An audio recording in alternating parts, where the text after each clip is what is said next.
because she thought my mother was secretly in love with a Bollywood actor, Ashok Kumar.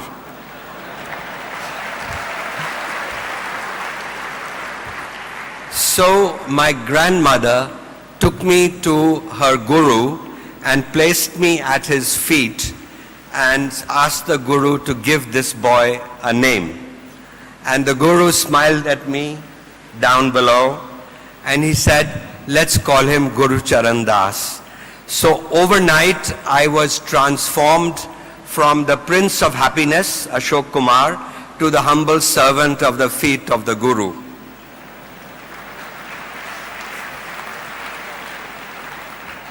But the Guru, I think, had meant to give me a message. And the message was very clear. It was the message of humility. Humble servant of the feet of the Guru. And you know, in my long career in business, I have met many CEOs and many managers, but the best CEOs had two qualities. One was determination, fierce determination, willpower, almost stubbornness. But the second was not intelligence, mind you.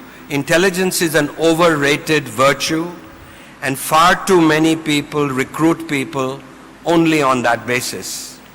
No, the second virtue was humility.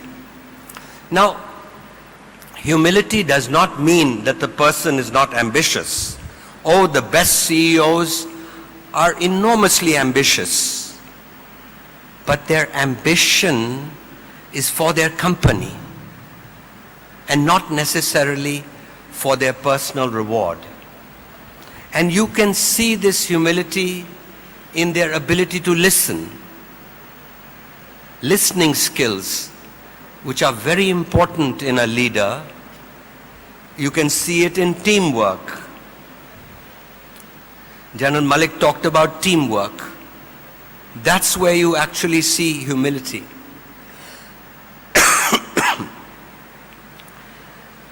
Now, we've had a Prime Minister who we all admire because of his qualities of humility. However, we wish that he would show more determination at times. He showed determination only once in his last period as Prime Minister, and that was during the Indo-US nuclear deal.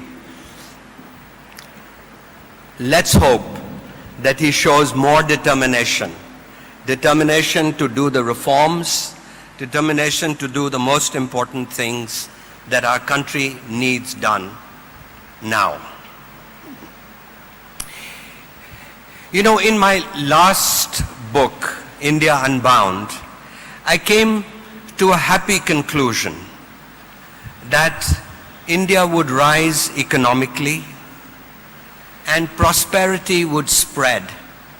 And by 2020, India would become 50% of Indians would be middle class. The fact is that it is happening around us. Even I did not imagine when I was writing my book that India would go on to become the second fastest growing country in the world. And this is the 6th year of that achievement. And frankly, prosperity will spread in India. And it will spread no matter whether Manmohan Singh is the Prime Minister or Mayawati is the Prime Minister. It won't matter because the genie is out of the bottle. In other words, we are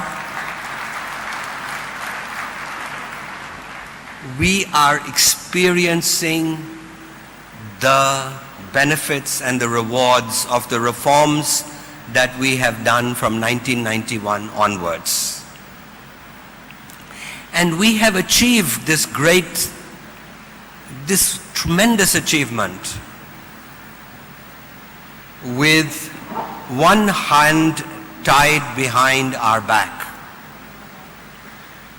Now, what do I mean with one hand tied behind our back?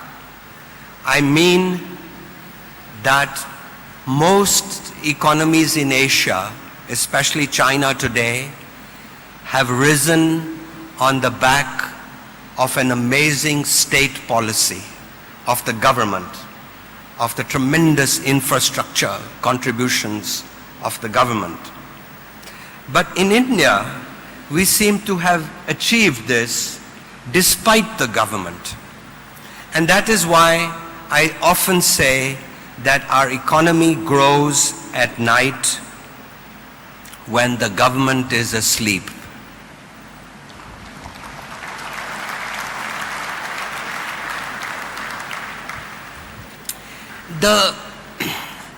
The disturbing thing today for me is that prosperity is spreading in India, but happiness is not, because of the terrible state of governance. Now, when I talk about governance failure, I do not mean the politician who is caught with a bribe in his pocket. I mean the day-to-day interaction that all of us have with the state, no matter who we are. You take 1 out of 4 school teachers in a government primary school does not go to work, is absent. And 1 out of 4 who is present is not teaching. 2 out of 5 doctors in a government primary health center are absent. 1 out of 3 nurses in a primary health center is absent. 69% of the medicines in a primary health center are stolen. Every Indian, once in his or her lifetime, has to change the name of his property when your father dies.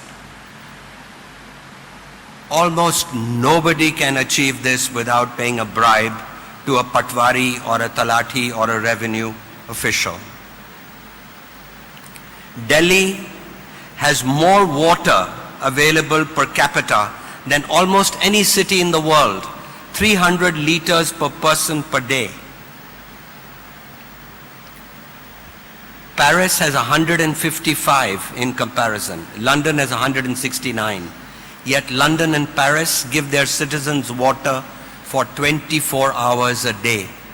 Delhi gives water to its citizens on the average 4 hours a day. And I could go on. 25% of the earnings of a rickshawala in Kanpur are taken away by the police.